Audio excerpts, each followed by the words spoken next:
Hai semua, balik lagi bersama saya Cica di sini. Kali ini saya bakal ngelanjutin alur cerita 5 Daudi versi novelnya ya. Dan semoga kalian suka. Oke, tanpa banyak basa-basi yuk kita simak alur ceritanya.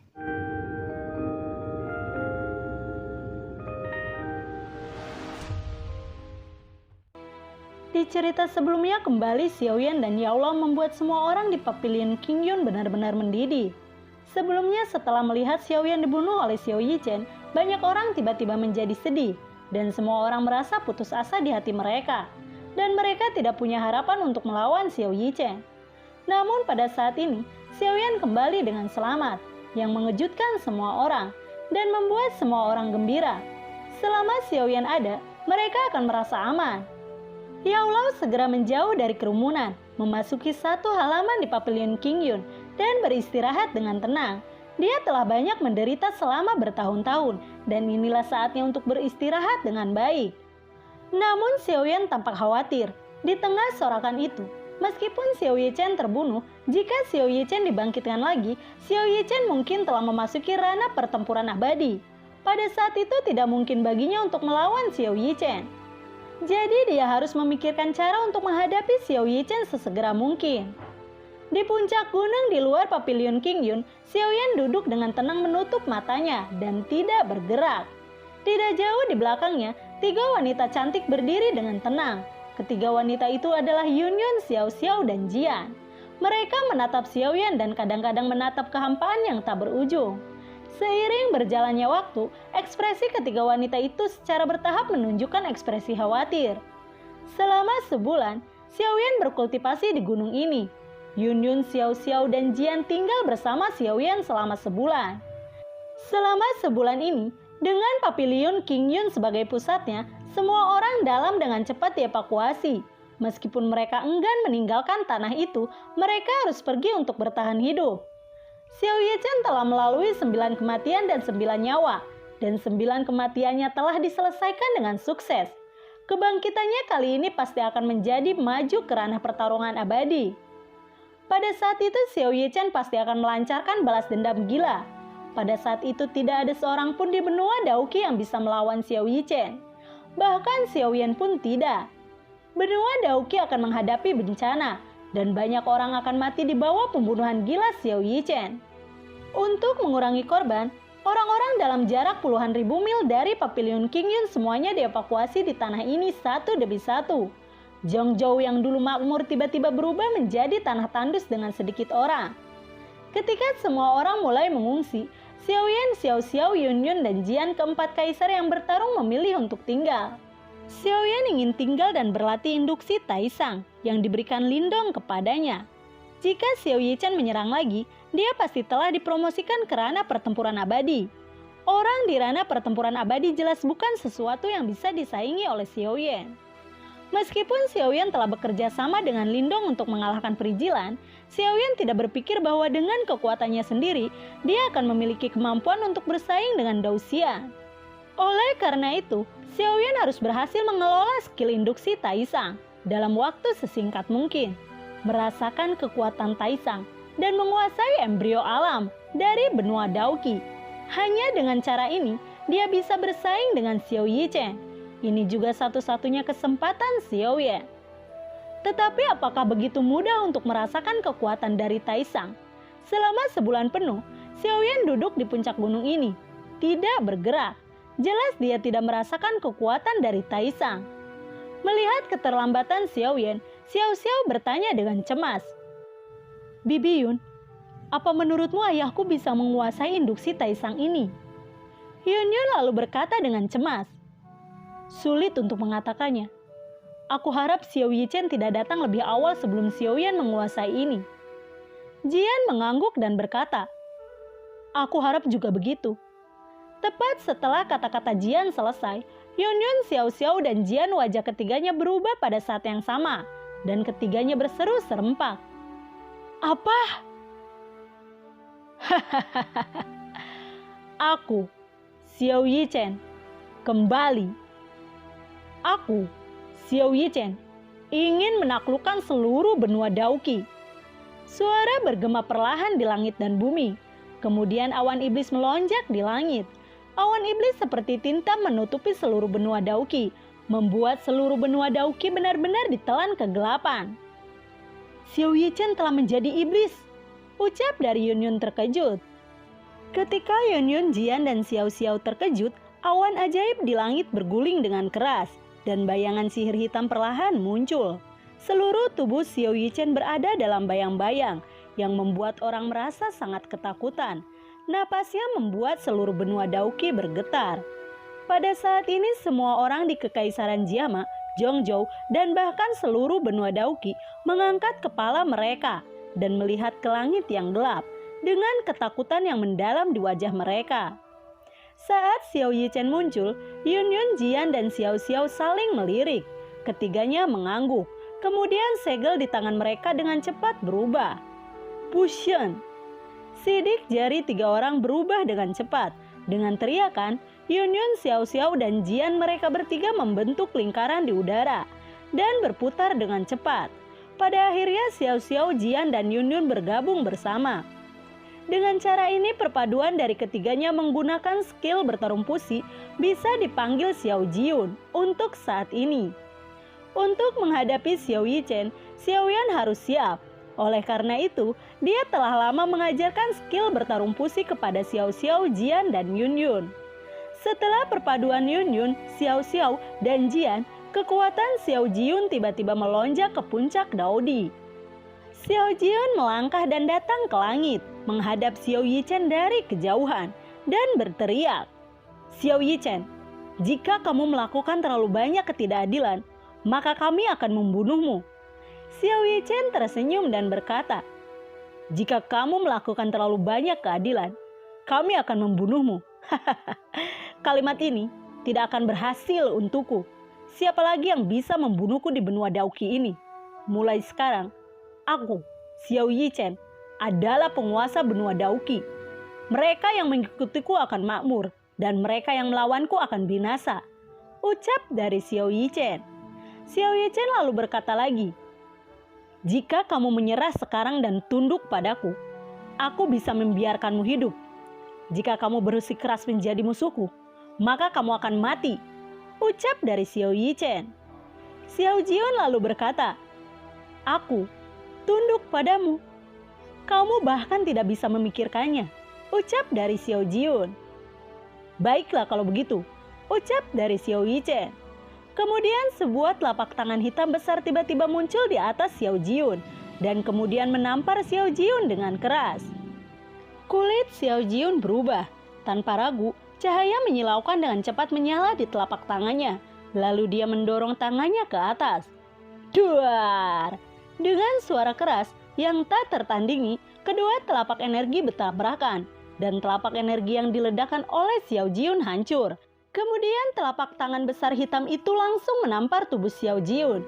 Xiao Jiun menabrak tanah dan gelombang energi yang tak terlihat menyebar, menyebabkan lubang besar di tanah. Setelah beberapa saat, Xiao Jiun kembali ke langit.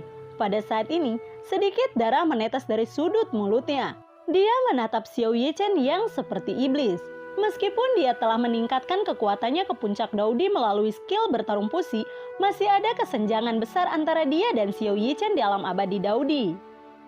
Kekuatan di ranah Daoxian benar-benar bukan sesuatu yang dapat disaingi oleh kekuatan Daodi. Di depan Xiao Yichen, dia bisa merasakan ketidakberdayaan. Xiao Yichen tidak ingin membuang terlalu banyak waktu untuk Xiao Jiun. Segera dia mengarahkan jarinya ke Xiao Jiun.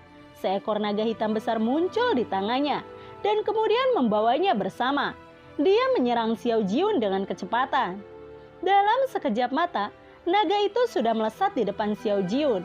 Seluruh tubuh Xiao Jiun melonjak dengan Daoki, membentuk pertahanan Daoki yang kuat di sekelilingnya. Pada saat yang sama, dia mengepalkan tinjunya dengan erat dan tiba-tiba meledakkan naga raksasa hitam itu.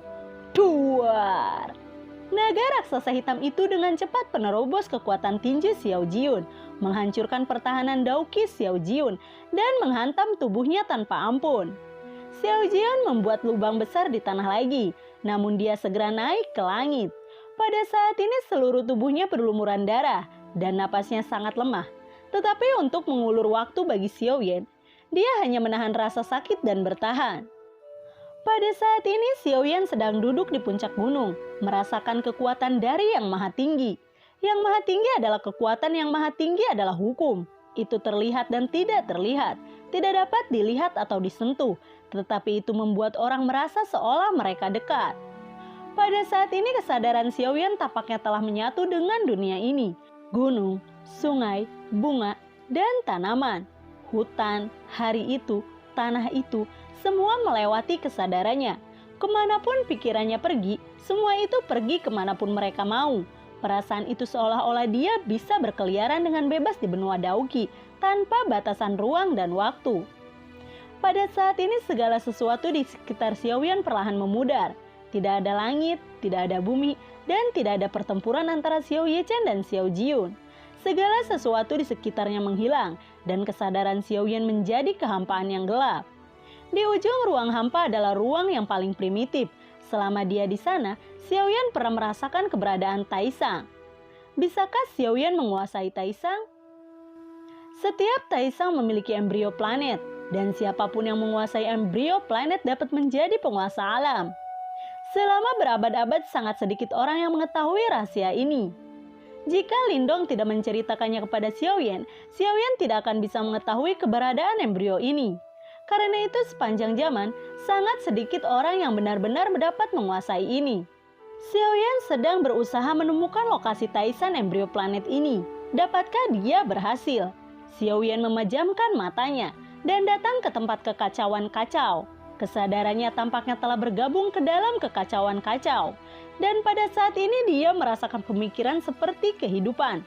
Dalam kekacauan, pikirannya melihat makhluk seperti janin. Meskipun pemikiran makhluk itu masih sangat belum matang, itu sangat kuat. Akhirnya, aku menemukanmu, ucap dari Xiaoyan. Janin ini juga disebut roh alam, adalah Taisang yang legendaris. Ini adalah makhluk yang paling kuat di antara langit dan bumi, dan itu adalah keberadaan tertinggi. Siapapun yang mendapatkannya dapat menjadi penguasa dan memiliki kekuatan seluruh alam. Kesadaran Xiaoyan perlahan mendekati janin itu, dan janin itu tampaknya merasakan pendekatannya. Cahaya kacau tiba-tiba melonjak, dan janin alam menghilang tanpa jejak dalam sekejap. Melihat bahwa dia tidak bisa mengejar janin itu, Xiaoyan berhenti. Dia mengulurkan anggota tubuhnya, membiarkan dirinya sepenuhnya berintegrasi ke dalam kekacauan. Ikuti aku. Sekarang, benua Dauki sedang menghadapi bencana. Aku membutuhkan kekuatanmu untuk mempertahankan keselamatan benua Dauki. Ikuti aku dengan tenang. Aku akan menggunakan hidupku untuk melindungi benua Dauki. Suara agung terus-menerus bergema. Dalam kekacauan ini, tangan Xiaoyan perlahan menyebar, menunggu janin benua jatuh ke dalam pelukannya. Waktu berlalu, dan tidak tahu berapa lama. Pada saat tertentu, sinar cahaya kacau tiba-tiba memenangkan kemenangan besar. Dan segera berubah menjadi seukuran tamparan. Embrio spiritual mendekati Xiaoyan. Akhirnya jatuh ke tangan Xiaoyan dan perlahan menyatu dengan kesadaran Xiaoyan. Penguasa alam. Siapapun yang menguasai cikal bakal alam adalah penguasa alam. Pada saat ini Xiaoyan menjadi penguasa alam benua Dauki. Mulai sekarang benua Dauki ini adalah miliknya. Saat dia menguasai embrio alam, napasnya tiba-tiba melonjak, menembus batas Daudi, dan memasuki ranah Dausian. Gunung di bawahnya tiba-tiba runtuh, dan dia di langit. Pada saat ini dia memiliki perasaan dilahirkan kembali, seolah-olah tubuhnya bukan lagi tubuh panah, tetapi tubuh abadi. Xiaoyan perlahan membuka matanya, dan melihat Xiao Jiun dirobohkan oleh Xiao Yichen. Dia tidak tahu apakah ini pertama kalinya Xiao Yichen menjatuhkan Xiao Jiun. Tapi Xiao Jiun telah terluka dengan darah di sekujur tubuhnya. Xiaoyan bergerak. Dia langsung membawa Xiao Jiun ke dalam pelukannya. Xiao Jiun mengangkat kepalanya, melihat wajah Xiaoyan, dan berkata dengan gembira, "Xiaoyan, apakah akhirnya kamu menguasai embrio alam?" Xiaoyan mengangguk dan berkata, "Kamu pergi ke dunia batinku untuk beristirahat dulu, lalu serahkan semuanya padaku," ucap dari Xiaoyan. Xiaoyan membuka dunia batin dan dengan hati-hati menempatkan Xiao Jiun ke dunia batin. Setelah Xiao Jiun tenang, Xiaoyan berbalik dan menatap Xiao Yichen di kejauhan dengan mata dingin. Setelah menguasai taisan embrio alam ini, Xiaoyan tampaknya dapat melihat melalui esensi dari berbagai hal. Pada saat ini, apa yang dilihatnya bukanlah Xiao Yichen, tetapi nyala api hitam yang menyala. Xiaoyan segera menyadari bahwa Xiao Yichen ini bukanlah manusia. Tubuh sebenarnya adalah Haiyan. Tidak heran Xiao Yichen dapat hidup kembali lagi dan lagi. Selama api hitam tidak padam, dia tidak akan bisa binasa. Melihat Xiao Yichen, kebingungan Xiaoyan sebelumnya tiba-tiba menjadi jelas. Meskipun kebangkitan 9 revolusi dapat menghidupkan kembali manusia, premisnya adalah bahwa tubuh tidak dapat dirusak, dan tubuh Xiao Yichen hancur lebih dari sekali. Dia akhirnya bisa dilahirkan kembali secara utuh, justru karena tubuhnya adalah nyala api hitam. Apalagi Xiaoyan juga menemukan fakta mencengangkan bahwa Xiao Yichen ini bukan berasal dari benua Daoqi. Penemuan ini membuat Xiaoyan cukup kaget. Dia bukan berasal dari benua Daoqi. Jadi dari mana asalnya Xiao Yichen? Siapa yang mengirimnya? Apa tujuan mengirimnya ke sini? Segala macam keraguan dan kebingungan membuat Xiaoyan memiliki ilusi. Dia merasa seolah-olah ada tangan besar yang mendorong semua ini. Di balik semua ini, ada seseorang yang merencanakan konspirasi besar. Memikirkan hal ini, Xiaoyan merasa heran. Kalau sudah begitu, sungguh menakutkan. Siapa yang punya kemampuan memanipulasi semua ini? Misteri, semuanya adalah misteri. Semakin dia mencari jawaban, semakin banyak misteri yang muncul. Xiaoyan tidak berani memikirkannya lebih jauh. Tapi bagaimanapun juga, dia akan membunuh Xiao Yichen sepenuhnya hari ini. Ditatap oleh Xiaoyan, Xiao Yichen lalu berkata dengan senyum dingin, "Aku tidak percaya bahwa kamu, Xiaoyan, juga telah memasuki ranah pertempuran abadi." Xiaoyan tersenyum dan berkata, "Semua orang bersama satu sama lain. Selanjutnya mari kita selesaikan masalah di antara kita." Xiao Yichen mengangguk, lalu berkata, "Baiklah, setelah hari ini, Kaisarian akan sepenuhnya dihapus dari benua Daoqi, dan Kaisar Naga akan menjadi penguasa." Xiaoyan lalu berkata, "Baiklah, kita tidak bisa melakukannya di sini. Ikuti aku." Kemudian sosoknya menghilang ke udara. Xiao Yichen juga tiba-tiba menghilang. Kekuatan destruktif yang disebabkan oleh pertempuran antara Daoxian terlalu besar. Untuk menghindari kekacauan yang merusak benua Daoqi, Xiaoyan langsung memimpin pertempuran antara keduanya ke tempat yang berjarak puluhan ribu mil dari benua Daoqi. Di atas ruang yang gelap gulita, Xiaoyan dan Xiao Yichen saling menatap dari kejauhan. Xiao Yichen merasa bahwa kemenangan ada di tangannya dan segera berkata, "Aku datang ke benua Daoqi dan semuanya berjalan sangat lancar. Kedatanganmu mengganggu rencanaku. Namun tidak masalah, kamu akan berakhir hari ini." Mata Xiaoyan menjadi dingin. Dia lalu berkata, "Aku tidak peduli rencana apa yang kamu miliki. Selama kamu membahayakan benua Daoqi, aku tidak akan pernah memaafkanmu. Hari ini, kamu harus mati," ucap dari Xiaoyan. "Berhenti bicara omong kosong. Hari ini, kamu atau aku yang akan mati." Mata Xiao Yichen melonjak dengan niat membunuh. Dia menggenggam tangannya. Tangan api hitam besar bercampur dengan aura menakutkan yang tak terlukiskan menampar Xiaoyan dengan keras. Menghadapi raksasa api hitam yang menakutkan, ekspresi Xiaoyan tidak berubah sama sekali. Dengan teriakan, aura kuat meletus. Melihat ini, wajah Xiao Yichen terkejut dan dia berkata, Kamu benar-benar menguasai embrio alam. Bagaimana ini mungkin?" Tentu saja Xiao Yichen telah mendengar tentang embrio alam dan dia sangat akrab dengannya. Tugas utama kedatangannya ke benua Daoqi adalah untuk mendapatkan taisan embrio alam dari benua Daoqi. Dia telah datang ke benua Daoqi selama beberapa dekade dan dia tidak pernah merasakan tempat embrio alam. Ketika itu dia sangat terkejut ketika melihat bahwa Xiaoyan benar-benar menguasai taisan embrio alam ini. "Xiaoyan, karena kamu sudah menguasai embrio alam, maka aku harus memintamu untuk menyerahkan embrio alam itu," ucap dari Xiao Yichen. Dia telah mencari embrio alam itu. Butuh waktu puluhan tahun baginya untuk dilahirkan. Sekarang Xiaoyan telah memperoleh janin alam itu. Jika dia membunuh Xiaoyan dan mendapatkan janin alam, dia akan menjadi penguasa alam dari benua Daoqi. Xiao Yichen mengangkat tangannya perlahan, dan sidik jarinya bergerak di tangannya.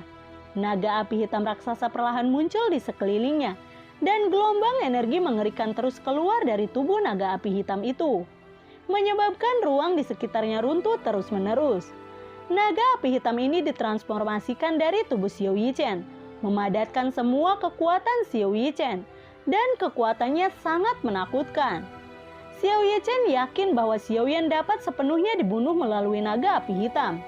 Naga api hitam telah membunuh pejuang abadi yang tak terhitung jumlahnya. Meskipun naga api hitamnya belum mampu mencapai level itu sudah cukup untuk membunuh Xiaoyan. "Xiaoyan, matilah!" ucap dari Xiao Yichen. Wajah Xiao Yichen menjadi sangat ganas dan menakutkan. Dengan gelombang telapak tangannya yang tiba-tiba, naga api hitam bergegas menuju Xiaoyan dengan kekuatan pembantaian yang mengerikan. Melihat situasi ini, Xiaoyan menggelengkan kepalanya perlahan. Sebagai penguasa alam, Xiaoyan hampir tak terkalahkan di benua Daoqi. Ini adalah keuntungan dari Master Embrio Alam. Dia bisa memanipulasi kekuatan alam dan melawan orang yang lebih kuat darinya. Karena itu, Embrio Alam hampir tak terkalahkan saat bertarung di alamnya sendiri. Inilah sebabnya sepanjang zaman, setiap orang yang mengetahui embrio alam ingin mendapatkan embrio alam. Embrio alam sebagai benda suci pertama dari setiap alam. Siapapun yang mendapatkannya akan dapat melakukan perjalanan tanpa hambatan di alam ini, dan tidak ada yang bisa menandinginya. Xiaoyan dengan tenang merentangkan telapak tangannya. Embrio spiritual seukuran telapak tangan perlahan muncul di telapak tangannya. Xiaoyan lalu berkata, "Xiao Yichen, ini semua akan berakhir." Lalu, bagaimanakah kelanjutan ceritanya? Nantikan video Cica selanjutnya ya. Bagi kalian yang suka akan alur cerita yang Cica bawain, kalian bisa like, komen, share ke teman-teman kalian ya. Cica ucapin terima kasih juga buat kalian yang udah mensupport Cica lewat link Saweria di bawah kolom deskripsi. Dan semoga sehat selalu ya buat kalian. Cica mohon pamit dan assalamualaikum. Dadah.